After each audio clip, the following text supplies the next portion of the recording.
Oi gente, Lucas de volta com mais um vídeo sobre yogas.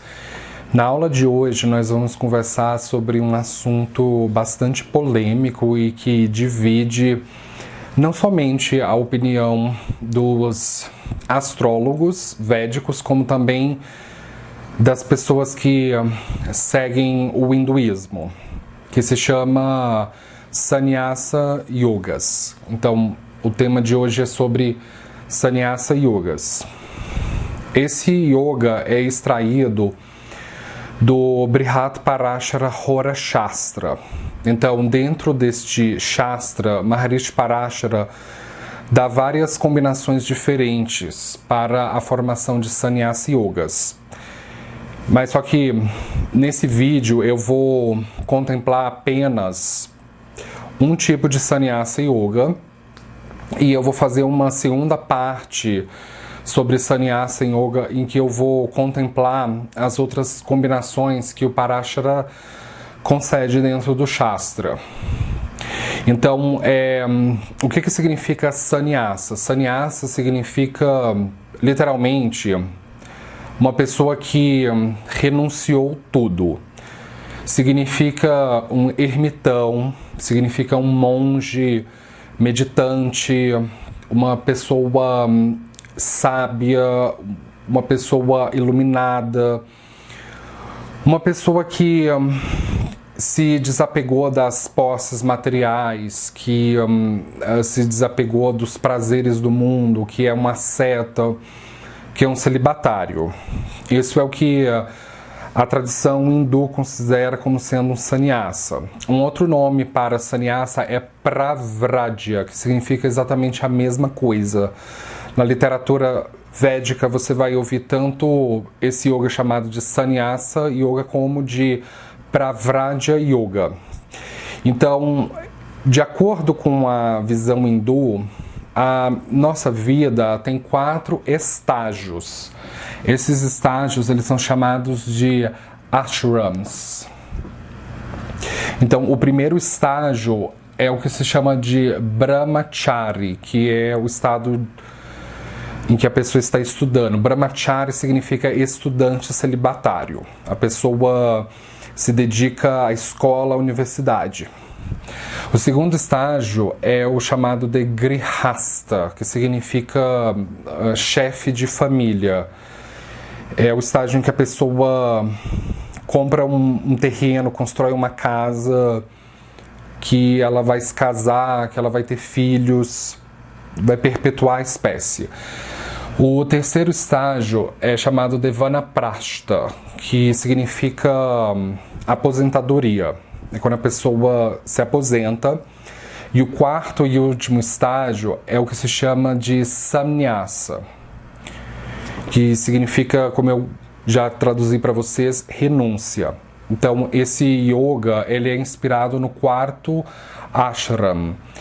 E algumas coisas que implicam a prática de um sannyasa é o que se chama de ahimsa. Ahimsa significa não violência. Significa pregar a paz, ser uma pessoa que não faz discurso de ódio, ser uma pessoa que não julga, é uma pessoa que renuncia até mesmo o julgamento. E também tem ligação com o vegetarianismo, porque parte de ahimsa significa também não infringir dor e sofrimento aos animais. Então é muito comum entre os hindus o sannyasa ser também vegetariano, que é o estilo de alimentação considerado mais sátvico. E a grande polêmica é se o sannyasa ele deve ser celibatário, completamente celibatário, se ele deve se isolar completamente do sexo oposto, no caso se tratando de um sannyasi ou de uma sannyasini. O feminino de sannyasa é sannyasini, se tratando de um monge ou uma monja que é hétero. No caso, esse perfil se abstém de contato com o sexo oposto, ou no caso de monges que são gays, de contato com o mesmo sexo. Então, que renunciaria por derivação o casamento e os prazeres da carne. Ou se a pessoa que aceita sânias, ela deve viver a sua sexualidade livremente, sem apego. Então, essa é uma grande polêmica que existe entre hindus que são conservadores e hindus que são mais progressistas.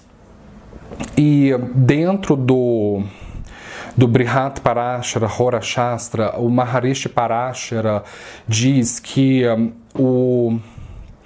um dos tipos considerados assim mais intensos para fazer a pessoa aceitar sânias, aceitar a renúncia de todas as coisas, é quando ela tem, a partir de 4 planetas posicionados no mesmo signo.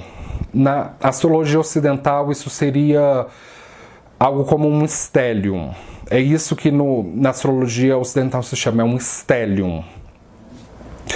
Então, Parashara diz que a partir de 4 planetas em diante, isso é considerado Sannyasa ou Pravraja Yoga. Então aqui na lousa vocês veem um mapa com design do sul da Índia irregular.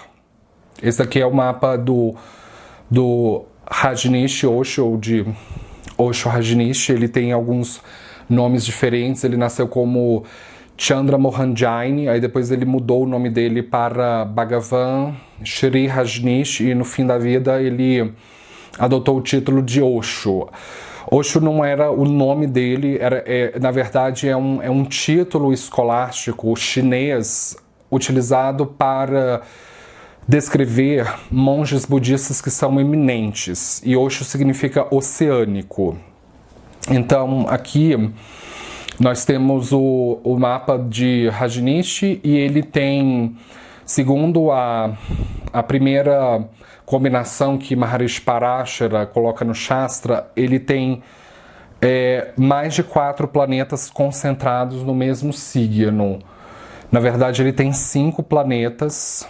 Ele tem Marte, Mercúrio, Vênus, Lua e Saturno, todos posicionados no signo de Sagitário, numa conjunção. Então, isso se caracteriza como Pravraja Yoga.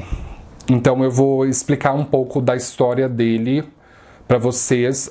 Eu tenho bastante familiaridade com a história do Rajneesh, porque antes da minha mãe se casar com o meu pai, meus pais se casaram em 1984, e antes da minha mãe se casar, ela era uma leitora assídua dos livros do Rajneesh.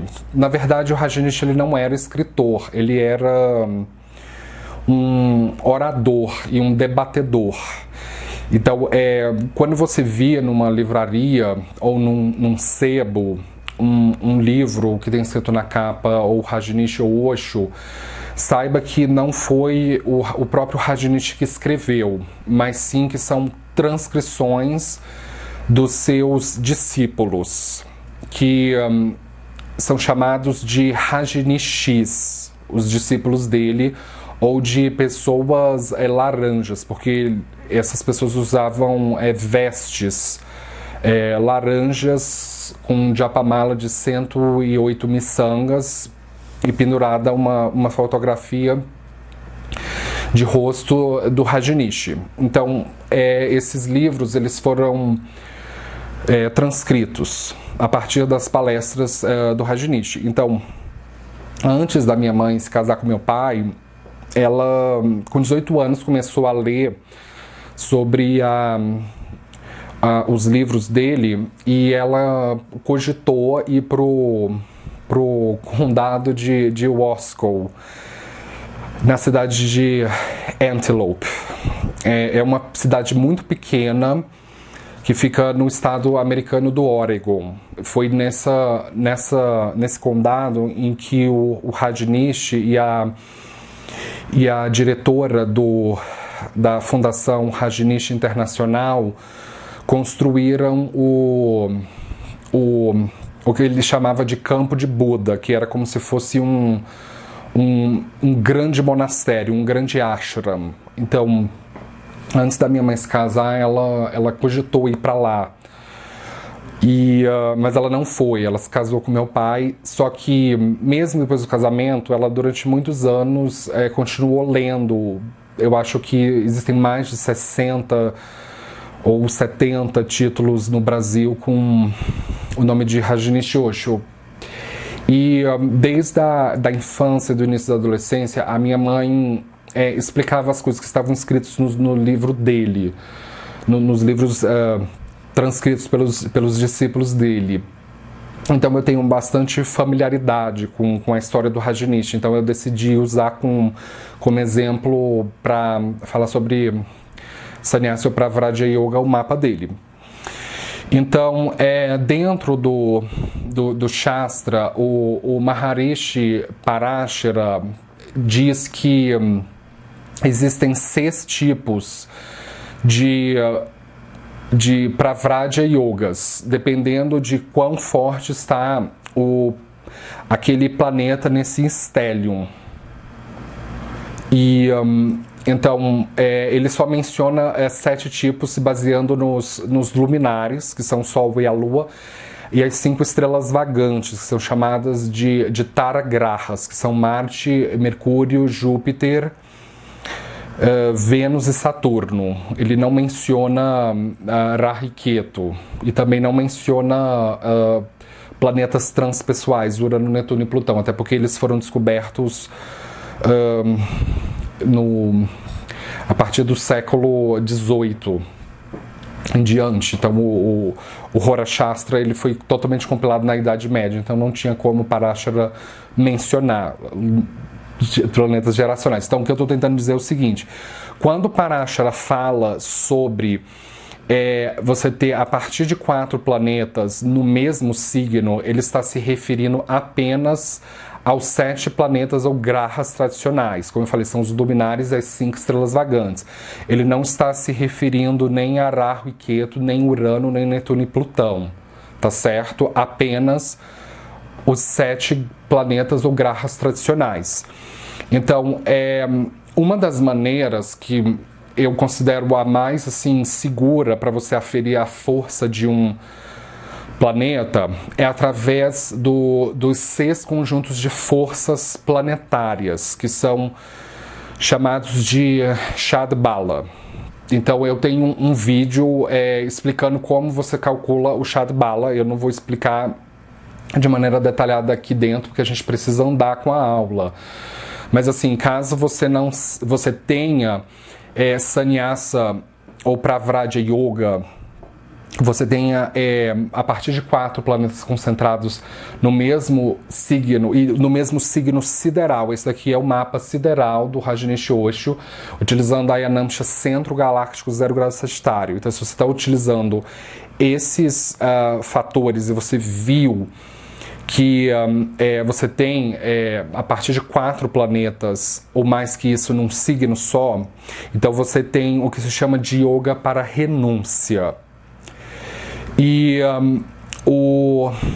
eu tenho um tutorial que ajuda você a como calcular a força dos planetas através do Shadbala. Então, caso você não conheça esse tutorial ainda, eu vou deixar um link aqui na descrição do vídeo que ele vai te orientar para um vídeo que tem escrito na capa Shadbala. Então você clique nesse link que você vai cair diretamente no tutorial do Jagannatha Hora, que é o programa de astrologia hindu que eu utilizo, em que lá eu ensino passo a passo de como você calcular os 6 conjuntos de força planetária. Então, uma vez que você fizer esse tutorial, aí você volta aqui para que nós possamos dar continuidade.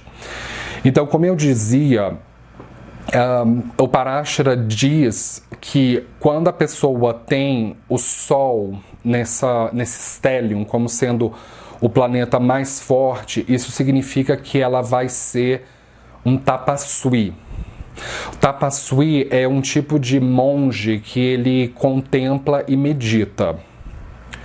Se você tem a Lua como sendo o planeta mais forte nesse stellium, Parashara diz que você vai ser um Kapali. Kapali é tipo um monge que ele pede esmolas utilizando uma vasilha.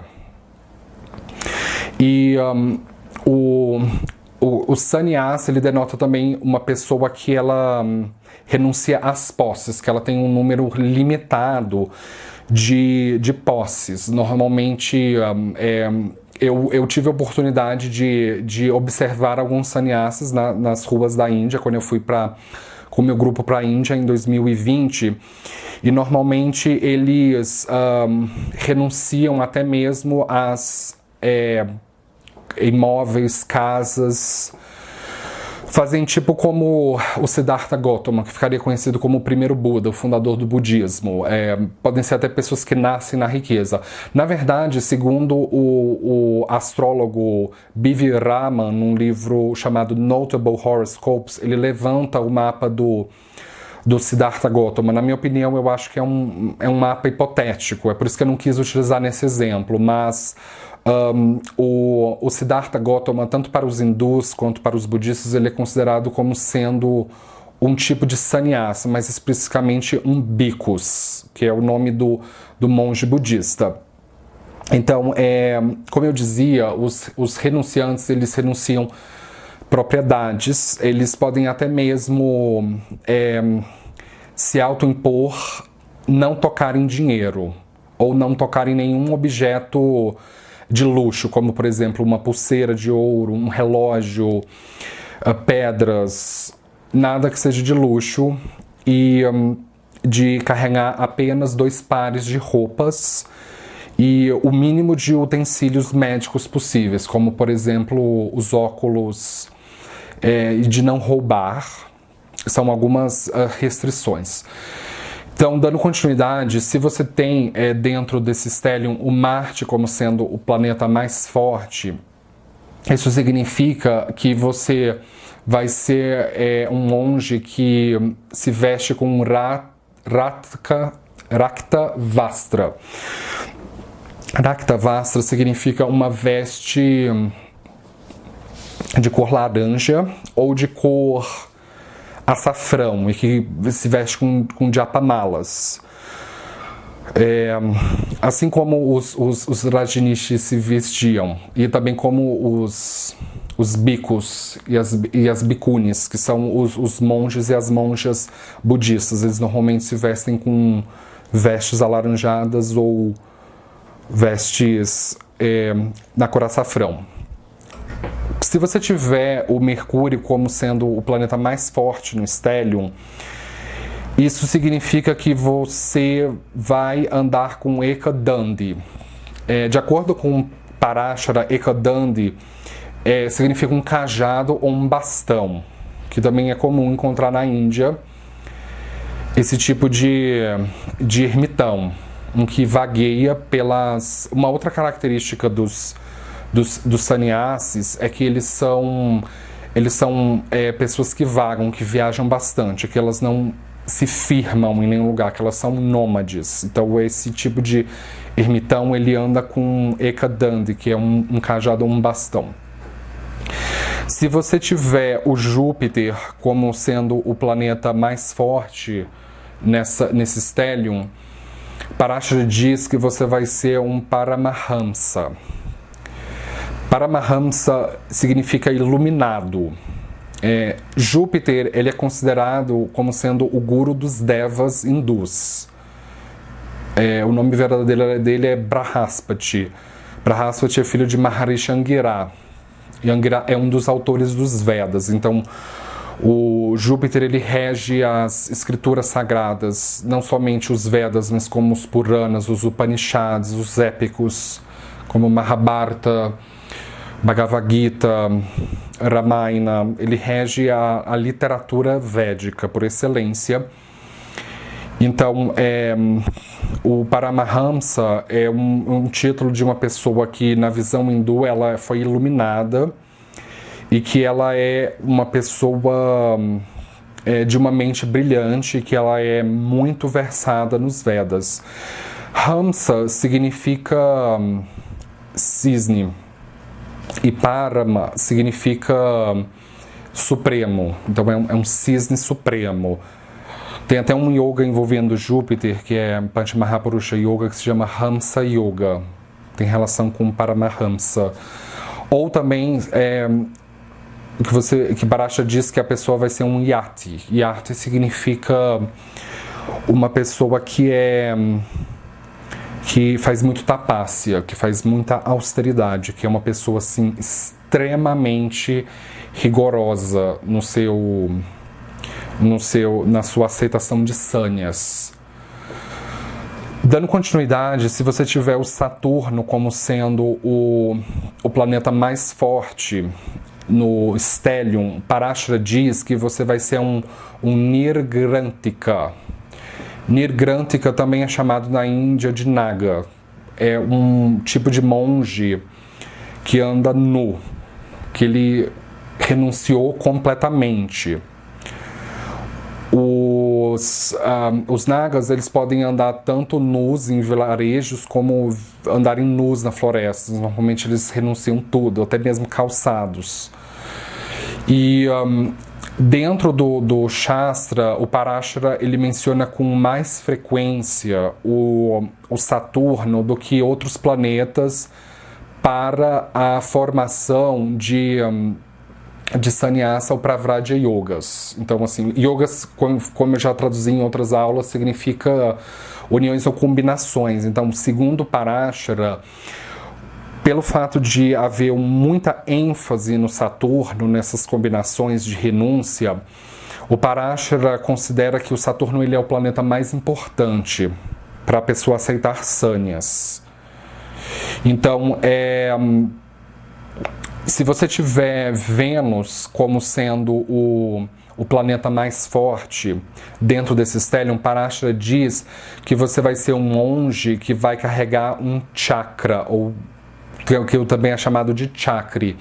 Chakri significa um disco amolado, é um Sudarshana Chakra, na verdade, que é assim, tradicionalmente associado ao Senhor Vishnu, e é uma das armas que o Vishnu utiliza. Ele utiliza outras armas também, mas o Sudarshana Chakra, o disco amolado, é a mais famosa de todas. Ele decepou o Daitya, Asura, Swarbanu ao meio no batimento do Oceano de Leite, que dessa decapitação, a cabeça de Swarbanu virou Rahu, o resto do corpo virou Ketu.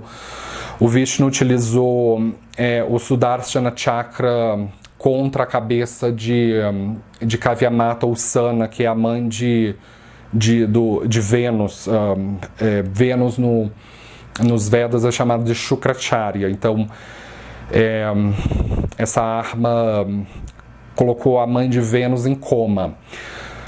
Só que, assim, no caso de Vênus, a Vênus, o nome verdadeiro de Vênus na astrologia hindu é Shukracharya, ou de maneira abreviada Shukra, que significa sêmen. E Shukra é conhecido como o guru dos Daityas e dos Asuras, ou Ashuras. E Shukra é filho de Maharishi Bhrigu, que é o fundador da astrologia Bhrigu, e o Maharishi Bhrigu, ele adorava de maneira monoteísta o Senhor Shiva, que lhe ensinou a arte de ressurreição, ou Sandivani Mantra, em que quando uma pessoa entoasse esse mantra, ela poderia fazer ressuscitar qualquer pessoa que tinha morrido. Então o Bhrigu ensinou essa arte para Shukra, e Shukra ensinou essa arte aos Daityas e os Asuras. Então um dos Daityas mais importantes, Daitya significa na verdade persa, significa especificamente iranianos, são os arquirrivais dos hindus, dos indianos. No sentido europeu, Daitya pode significar também titã. Especificamente no sentido helenístico, Daitya significa titã. Então, o mais proeminente dos Daityas é o Zaratustra, que é conhecido na Europa como Zoroastro. Ele é o fundador do Mazda Yasna, que é o zoroastrismo. Então, a religião dos persas, na época em que os Vedas foram escritos, era o zoroastrismo. Então, dentro do zoroastrismo, Shukra é adorado de maneira monoteísta como sendo Asura Guru, que é um dos nomes de Vênus no hinduísmo, é Asura Guru, que é o mentor espiritual dos Asuras. E Asura, em persa, se chama Ahura. As palavras que são em sânscrito com a letra S, quando você traduz para o persa, troca-se o S pelo H. Então, o Deus Supremo no zoroastrismo é Ahura Mazda, é o Senhor dos Asuras. O zoroastrismo adora de maneira monoteísta ao planeta Vênus. E o arquirrival de Ahura Mazda é o próprio Júpiter, que no zoroastrismo se chama de Ahriman, que é um cognato para Maharishi Angira, o pai de Brahaspati, que é o Satã. Então, o zoroastrismo é que cria essa ideia de Satã, de figura satânica. E o zoroastrismo vai inspirar as outras religiões abraâmicas do Oriente Médio próximo, pelo fato de que a Pérsia fica no Oriente Médio. Então, o zoroastrismo vai influenciar o judaísmo, o cristianismo e depois o Islã. Então, a Vênus, ela é dita de reger o sacerdócio do zoroastrismo e das religiões abraâmicas. Então, quando a pessoa tem Vênus como sendo o planeta mais forte dentro desse stellium, não significa necessariamente que ela vai ser um sannyasa, um pravradya, porque o zoroastrismo, ele desencoraja a renúncia material, ele desencoraja o monasticismo, que é uma outra coisa que sannyasa significa monasticismo, monastérios. E o judaísmo também, ele não encoraja, embora tenha havido essa seita dos essênios, mas assim, o monasticismo ele é uma coisa muito alternativa dentro do judaísmo. E o Islã também desencoraja. Na verdade, o Islã tem uma sura dentro do Corão que se chama o ferro, em que nessa sura, Muhammad ele proíbe veementemente a prática de monasticismo. E outras religiões abraâmicas menos conhecidas como a fé Bahá'í também desencorajam. A única exceção das religiões abraâmicas que encorajam o monasticismo é o cristianismo. Só que isso não está no Novo Testamento. Mas mais nos livros que apareceram depois do Concílio de Nicéia, no século IV, especificamente com o Bento, um monge que foi santificado no cristianismo chamado Bento. Ele foi uma das primeiros precursores do monasticismo no cristianismo. Então, os monges existem no cristianismo como são os monges homens, eles são chamados de frades e as mulheres monjas cristãs são chamadas de freiras. E quando eles atingem um sacerdócio, eles podem ser chamados de padres e de madres, respectivamente. Existem também monastérios cristãos. Então, assim, Vênus não é um planeta que ele é tradicionalmente associado com monasticismo, porque isso era uma prática pouco comum entre os Asuras.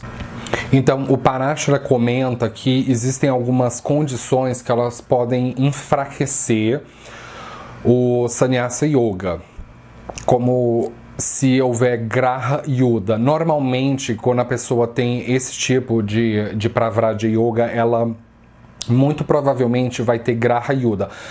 Yuda significa guerra. Graha significa planeta, então é guerra planetária. Eu já fiz um vídeo especificamente sobre Graha Yuda, não vou entrar muito a fundo nesse conceito, mas de maneira resumida, é quando as estrelas vagantes ou Taragrahas ocupam o mesmo grau. Isso é o que forma a Graha Yuda, elas ficam disputando brilho, disputando espaço. Então, é muito comum, quando a pessoa tem um stellium a partir de 4 planetas num signo, ela tem no mínimo uma guerra planetária, um Grahyuda. Às vezes ela pode ter dois Grahyuds. E segundo Parashara, isso é considerado como sendo negativo, mas ao mesmo tempo, quando a pessoa tem guerra planetária, significa que ela tem muitos conflitos internos. Lembremos que Tara Grahas regem 2 signos, uma versão masculina e uma versão feminina, um signo diurno e noturno. Então, são 4 casas. Para um Grahyuda acontecer, precisam estar 2 planetas no mesmo grau brigando. Então, são 4 temas de 4 casas diferentes no horóscopo que eles vão ser afetados por essa guerra. Então, a pessoa vai sentir que ela tem muitas contradições, muitos desafios internos, muitas indecisões.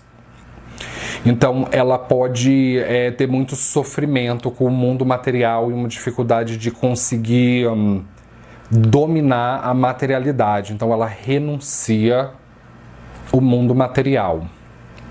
Só que Parashara diz que, pelo fato dela ter Grahyuda, que ela pode sim abandonar as riquezas e fazer peregrinação em terras distantes, ou abrir uma religião, ou uma fundação religiosa, ou simplesmente seguir uma religião já pré-estabelecida. Só que ela pode, em determinado momento, declinar a aceitação de sannhas. Ela pode, por exemplo, ficar uns 7 a 10 anos seguindo um guru ou vivendo uma vida de ermitão num monastério e, de repente, nem isso conseguir seguir, porque ela tem muitas contradições internas. Então, segundo Parashara, guerra planetária é dito de enfraquecer Sannyasa para Vraja Yoga. Uma outra situação que enfraquece esse yoga é quando a pessoa tem combustão, nessa grande conjunção, nesse estélio. Combustão é quando um planeta está, e tem que ser necessariamente um planeta, uma das 5 estrelas vagantes, quando ela está em conjunção com o Sol. É isso que combustão significa. Existe um orbe mínimo de 15 graus para o Sol, o raio do Sol são de 15 graus. Então, quando um planeta está assim, se aproximando de 15 graus do Sol, ele é dito de entrar em combustão. Isso é um tipo de uma avasta que enfraquece aquele planeta. Na literatura védica, isso é chamado de Vikala ou de Ashtanga Taharana. Eu tenho inclusive um vídeo especificamente sobre combustão e um outro vídeo sobre Kazimi. Kazimi é quando o planeta está no mesmo grau do Sol. Kazimi é uma palavra que vem do árabe, significa dentro do coração do Sol. Então, na visão do Shastra, o Parashara diz que que a combustão é dita de enfraquecer esse tipo de yoga. É dito de ser ruim para o yoga. Tá certo? Então, aqui na lousa, como eu já tinha feito uma introdução para vocês, esse daqui é o mapa do Rajneesh. Ele nasceu, o nome verdadeiro dele é Chandra Mohan Jain. E ele recebeu esse apelido de Rajneesh na infância. Ele era filho de 2 de pais que eram Jains, que seguiam o Jainismo, que inclusive é uma outra religião que também encoraja o monasticismo, assim como o budismo. A única religião dármica que não encoraja o monasticismo é o sikhismo. Só um adendo que eu gostaria de fazer. Então, o Rajneesh, ele era filho de pais Jains, mas só que ele cresceu com os avós dele, que eram bastante liberais, eram pessoas ocidentalizadas. Ele nasceu no dia 11 de dezembro de 1931, às 17 horas e 13 minutos na cidade de Kuchwada, Índia. E de acordo com esses dados, ele tem um ascendente em touro, e essa conjunção de 5 planetas acontece na casa 8 dele, que é uma casa dustana. Então, quando a conjunção acontece numa dustana, isso pode trazer alguns tipos de escândalos na vida da pessoa. Então, a vida do Rajneesh foi uma vida perpassada de escândalos. Ele morreu em janeiro de 1990, também na Índia, na cidade de Pune, que foi a cidade onde ele abriu o primeiro ashram dele, o primeiro monastério dele.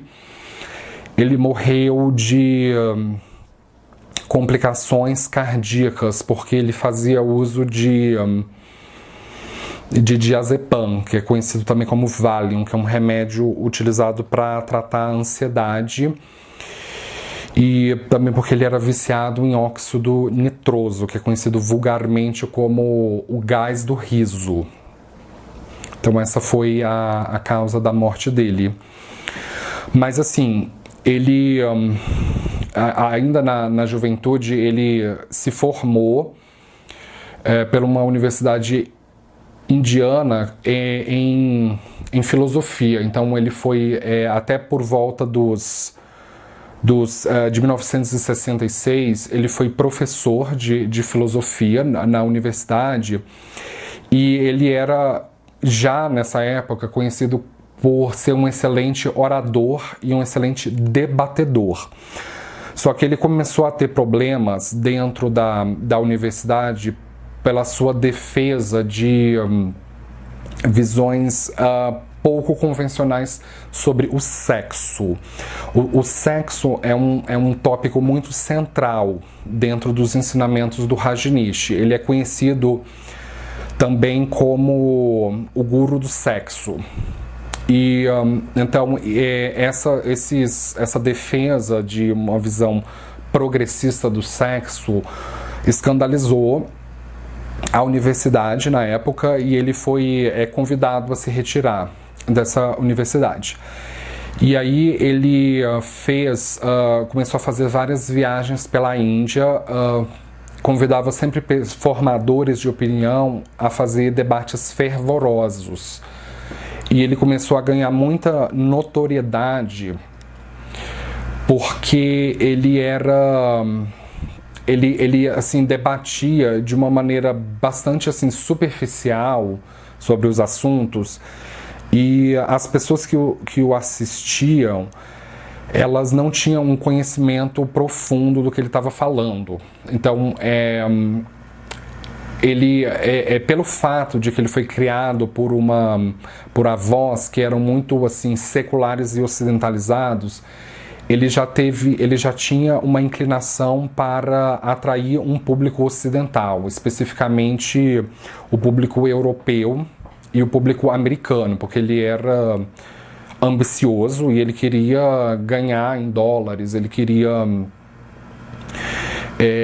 algum tipo de ascensão financeira, e na Índia isso não era possível na época, porque nos anos 60 a Índia ainda era muito subdesenvolvida em dimensão econômica. O Rajneesh era um grande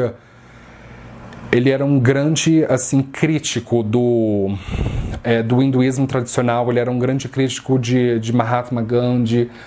Ele era também muito crítico do plano econômico comunista, do que se chama de economia comunista, se é que isso de fato existe.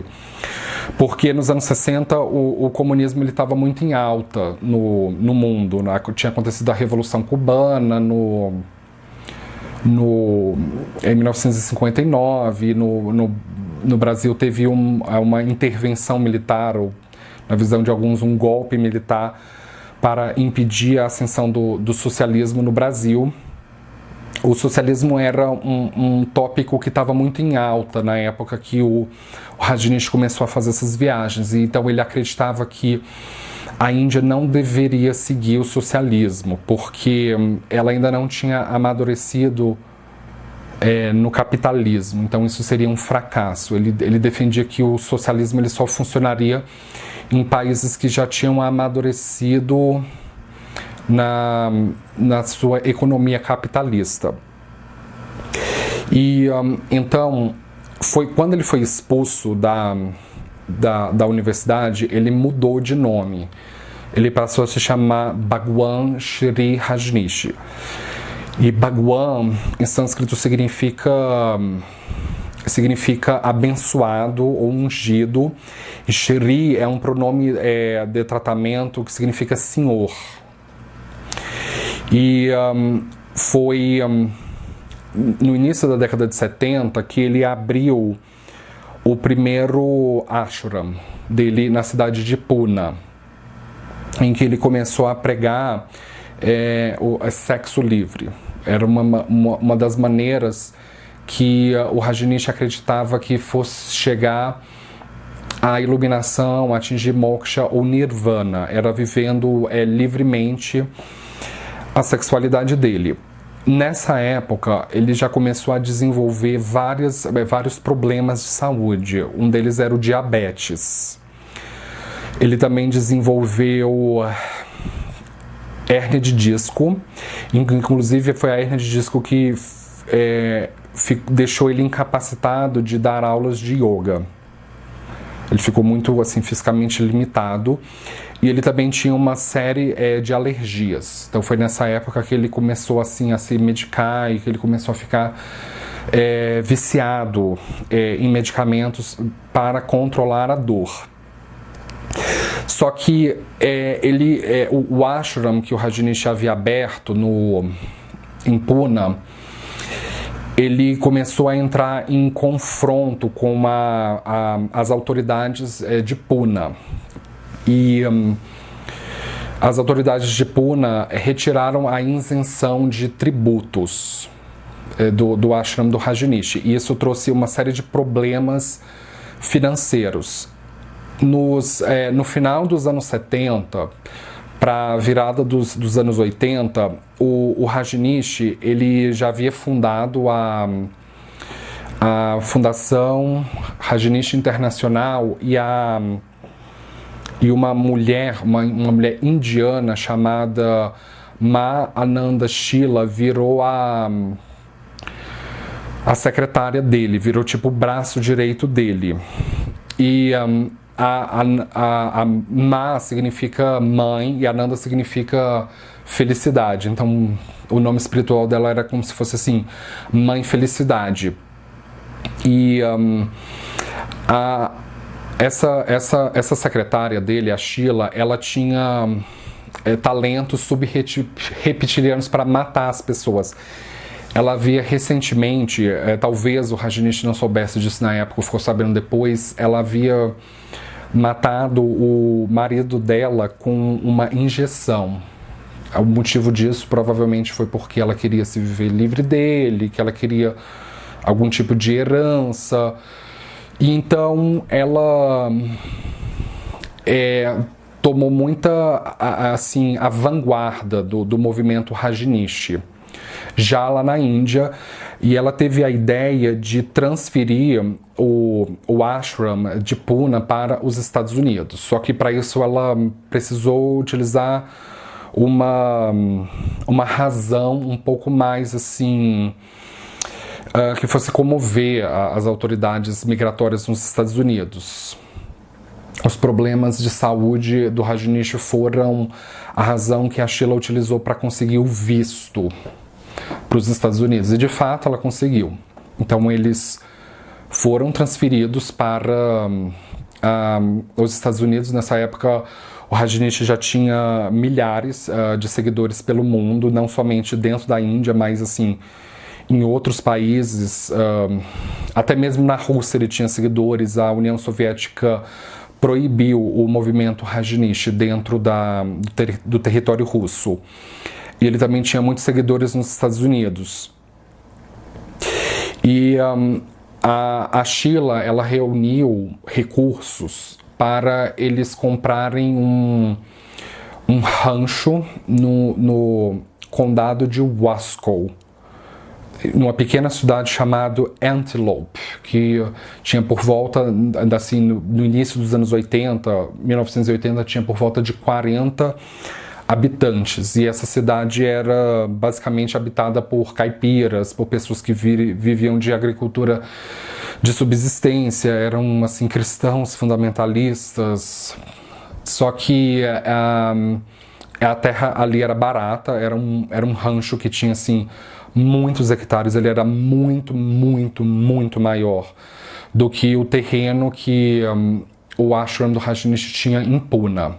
Então o objetivo da compra daquele rancho era construir um grande santuário, o que Rajneesh chamava do campo de Buda, queria ser o campo de Buda. Quando Rajneesh tinha 21 anos, ele havia alegado que tinha atingido a iluminação, e que ele até mesmo chegou a se comparar como sendo Jesus e Buda, que é o Siddhartha Gautama, e foi mais adiante ainda em dizer que ele era a própria reencarnação, um próprio avatar de Buda. E ele enriqueceu muito porque os seguidores dele, os Rajneeshis, viam ele como se fosse um semideus, como se fosse, assim, um homem de Deus, como se fosse um homem iluminado. Então eles davam muitas doações e os ocidentais tinham bastante dinheiro, então a Sheila conseguiu reunir uma alta quantidade de recursos. E então os próprios seguidores do Rajneesh que construíram o santuário. E essa cidade ficou conhecida como Rajneeshpur. Antes da chegada do Rajneesh, a cidade de Antelope, no condado de Wasco, tinha, como eu falei, por volta de 40 habitantes. Em poucos meses, até 1981, já tinham mais de 10 mil pessoas morando naquele condado e trabalhando de maneira ardilosa para a construção daquela cidade. Aí ela ficou conhecida como Rajneeshpur. Eles conseguiram atingir o mínimo de habitantes possível e teve até um prefeito naquela cidade, que ele inclusive virou um amigo íntimo da secretária Sheila, que inclusive tinha contado para ele que ela tinha matado com uma injeção letal o marido dela antes da Sheila se mudar para a Índia. Inclusive isso depois seria utilizado contra ela para os próximos capítulos do que vai acontecer. E uma das coisas que chamou muita atenção da imprensa na época foi pelo fato de que o Rajneesh ele havia surgido na época da nova era, do movimento New Age, da contracultura, do movimento hippie, da época em que a segunda onda do feminismo, as ideias de Sartre, de Simone de Beauvoir, estavam em alta, quando o movimento negro surgiu no mundo, na figura de Martin Luther King, quando ocorreu o início do movimento gay moderno através da revolução de Stonewall, a Nouvelle Vague no cinema francês. Então, assim, todos esses capítulos, eles foram o que foi moldando a nova era. E mais ainda porque a juventude ocidental ela estava cansada de seguir religiões que elas eram fundamentadas no judaísmo e no cristianismo, que são religiões que têm uma tendência a serem mais ser mais restritivo em relação à sexualidade. A homossexualidade é passível de pena de morte, inclusive nas leis judaicas. Então a juventude da nova era estava muito cansado das religiões abraâmicas. E, paralela a isso, os Beatles, eles fizeram muito sucesso no mundo inteiro. E os Beatles, eles eram seguidores do movimento de meditação transcendental, e eles viajavam com muita frequência para a Índia, e a mídia começou a faturar em cima daquilo. Então os ocidentais viram nos Beatles como sendo um divulgador da cultura oriental, sobretudo do hinduísmo, do yoga, das práticas da Índia, né, das práticas espirituais da Índia. Então o Rajneesh ele surgiu numa época em que todas essas coisas estavam acontecendo. Já lá no condado de Wasco, ele chamou a atenção da comunidade local porque ele tinha uma frota de 93 Rolls Royces. E diariamente ele se exibia, assim, desfilava com um Rolls Royce. Ele tinha, nessa época, já feito votos de silêncio. Ele ficava, às vezes, durante 3 anos em silêncio. Aí depois ele voltava a falar, voltava a debater, a se pronunciar sobre as coisas. Então, quem acabava coordenando de maneira mais assim próxima às atividades do grupo era a própria presidente do movimento Rajneesh, a Sheila. E os moradores do condado de Wasco, eles não gostaram da construção de Rajneeshpur. Eles não gostaram do que eles viam como uma invasão satanista, de pessoas que seguiam cultos esquisitos. Eles viam o Rajneesh como uma figura subversiva, como uma figura selvagem, que pregava ideias estapafúrdias. O hinduísmo, ele era assim... Ele ainda era muito pouco conhecido dentro do Ocidente, principalmente para pessoas semi-analfabetas, como era aquela comunidade agrícola lá. Estamos falando de uma época pré-internet, uma época pré-celular, em que a informação não circulava. Então, eles começaram a responder de uma maneira muito hostil, os nativos da cidade de Antelope. Eles começaram a agir de uma maneira muito hostil. Eles começaram a carregar carabinas e de ameaçar caçar os Rajneeshis, os discípulos, caso os vissem na rua.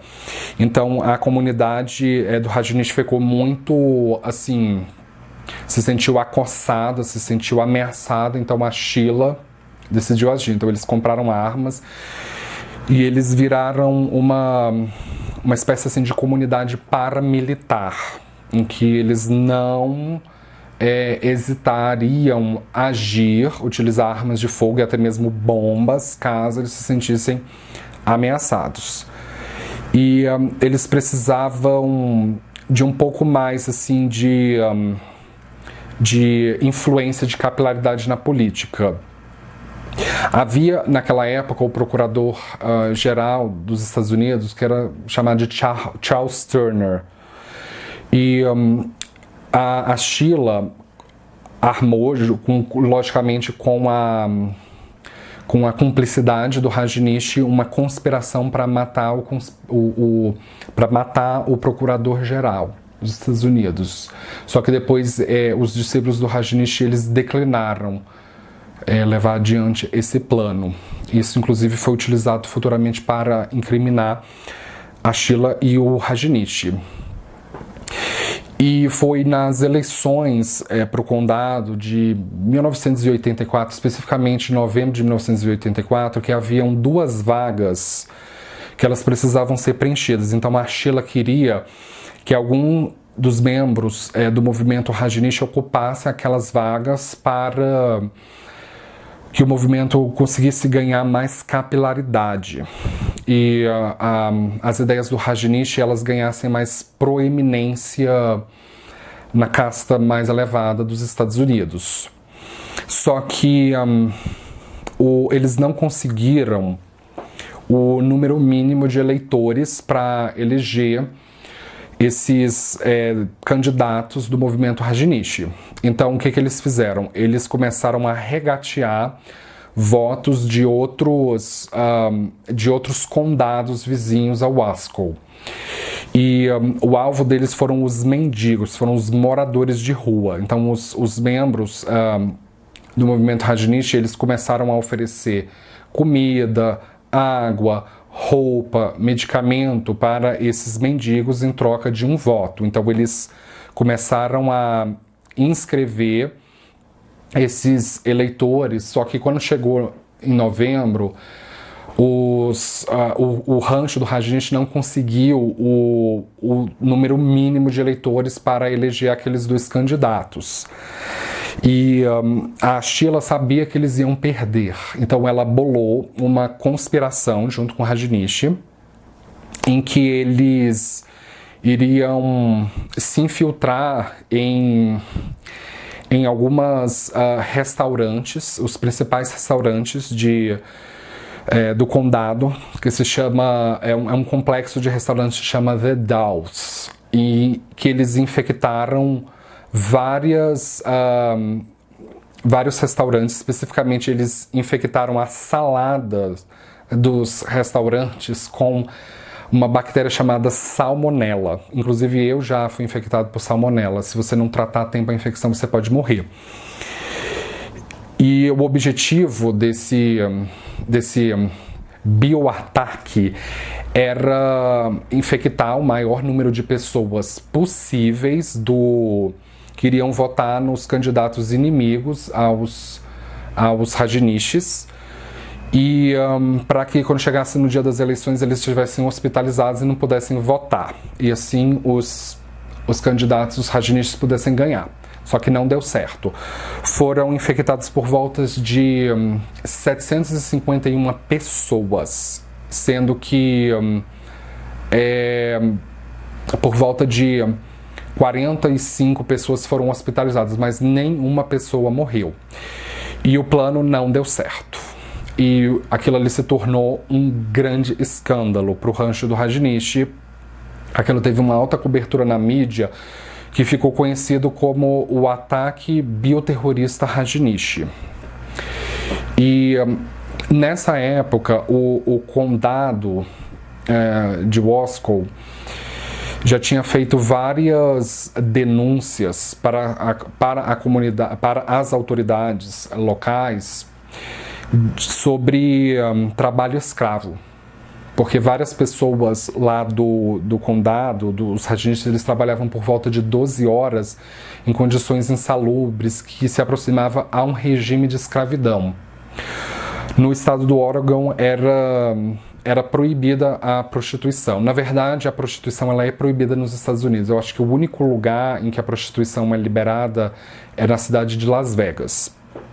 Então, o Rajneesh e a Sheela, eles foram denunciados também por estimularem a prostituição. Então, depois desse escândalo envolvendo a bactéria salmonella, a Sheela foi presa e ela foi condenada, ela foi sentenciada a 20 anos de prisão. Ela pagou 29 meses de prisão. E depois de ter cumprido a pena, a Sheela foi deportada dos Estados Unidos e ela foi para a Suíça porque ela tinha, além de indiana, ela também tinha uma nacionalidade suíça. E lá ela montou uma casa de repouso. Foi nessa época que ela começou, inclusive, a dar várias entrevistas, e ela se casou novamente com um suíço que... acredito que um ano depois do casamento, o segundo marido da Sheela chegou a morrer, curiosamente. E em 1998, a Sheela ela foi condenada por conspirar contra a morte do procurador-geral dos Estados Unidos, que é o Charles Turner. E dentro do processo da Sheela, o prefeito de Rajneeshpur, ele havia confessado à justiça que a Sheela, antes de se mudar para a Índia, ela havia matado o primeiro marido dela com uma injeção letal. Então ela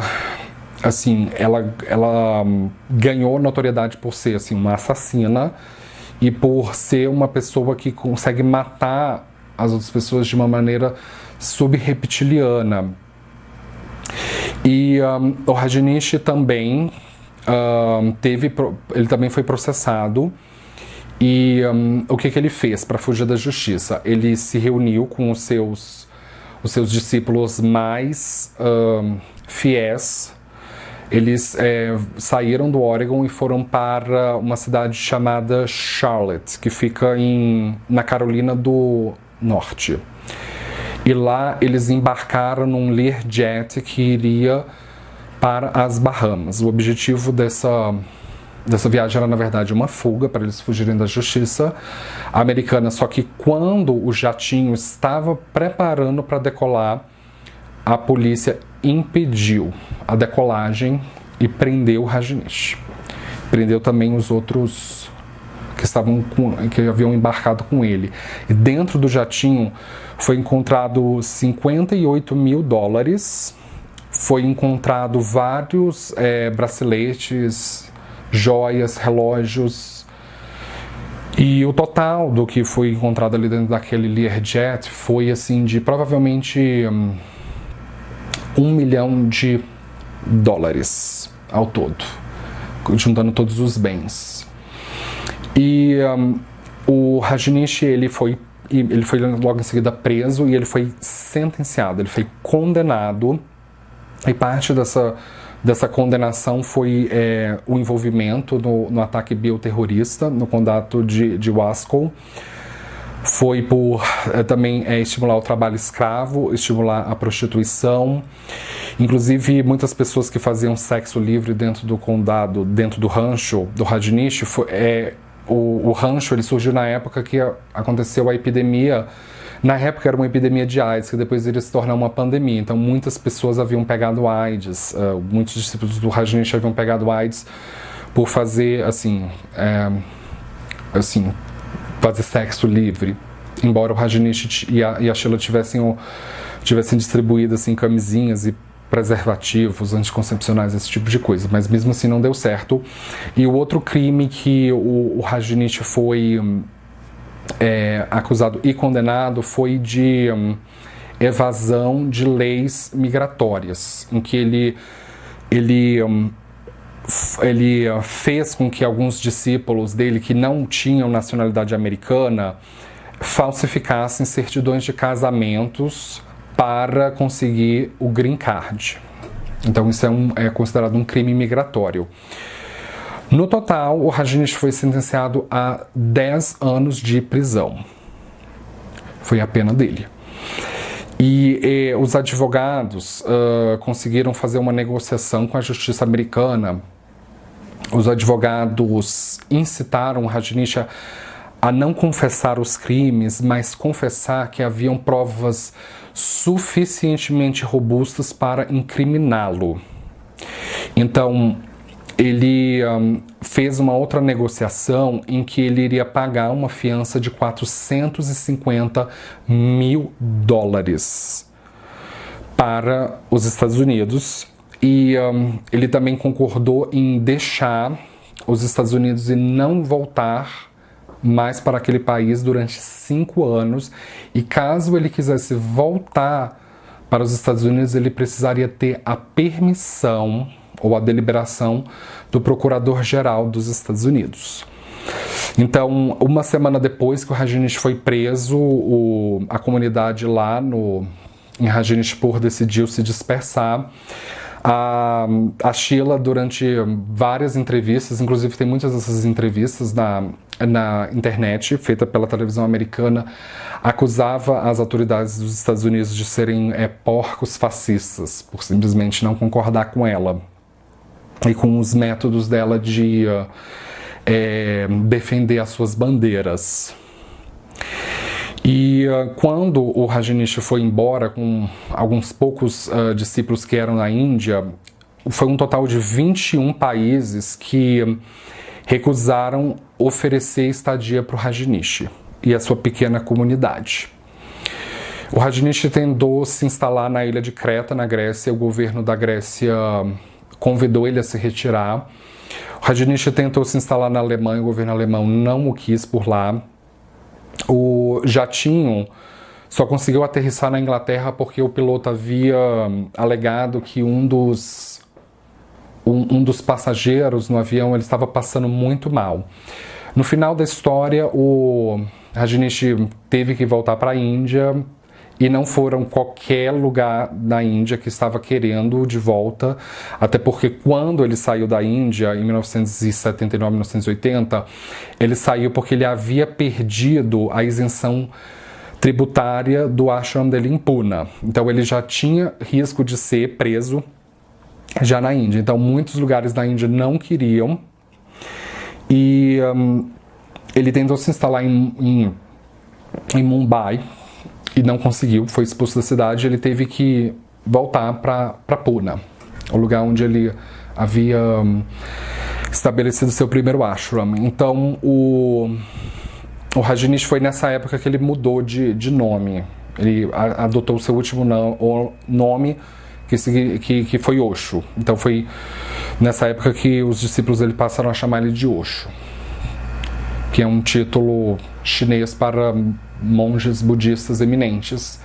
E o Rajneesh finalmente morreu aos 58 anos de idade em 1990, especificamente em janeiro de 1990. Como eu expliquei lá atrás, por complicações cardíacas oriundas do vício que ele tinha em Valium e óxido nitroso, que é o gás do riso. Então, assim, sobre a história do Rajneesh é uma história bastante escandalosa. Mas, assim, sobre a questão da doutrina, a visão que o Rajneesh tinha do que era um sannyasa era que uma pessoa que aceitasse sannyas, ela deveria aceitar o mundo.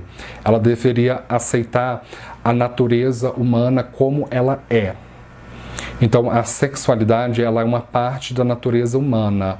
Assim como o celibato é parte, assim como o prazer é parte, assim como a fartura, como a pobreza são partes da experiência humana. Então, o Rajneesh pregava que se uma pessoa fizesse um voto de asceta, de não casar, de não assim ter contato sexual, que isso iria provocar dentro dela sofrimento, ahimsa. Então, que ela deveria aceitar o sexo com naturalidade, inclusive o contato sexual, mas não se apegar à pessoa. Ele defendia também que a pessoa que buscasse muito o ascetismo, ela também estava vivendo um estilo de vida antinatural, que isso também queria causar sofrimento. Então, ele defendia um caminho búdico, nem a pessoa buscar tanto uma vida hedionda, nem buscar tanto uma vida asceta, mas sim um equilíbrio entre o prazer e a abstenção. A mesma coisa na questão da riqueza e da pobreza. A gente defendia que tanto a riqueza era parte da experiência humana como a pobreza, que você não deveria se apegar à riqueza nem à pobreza. E no jazido do Rajneesh tem escrito assim: nunca nasci e nunca morri, apenas visitei esse mundo. Enfim, eu vou terminar por aqui. É uma história muito polêmica. Eu tentei explicar para vocês a história do Rajneesh sem assim julgar, assim, de uma maneira neutra, para que vocês tirem as suas próprias conclusões sobre esse assunto, tá certo? Então eu espero que vocês tenham entendido sobre Sannyasa ou Pravraja Yoga. Lembramos que essa é apenas uma das combinações, existem outras combinações que eu vou apresentar na segunda parte desse vídeo. Então, nos vemos na parte 2. Tchau!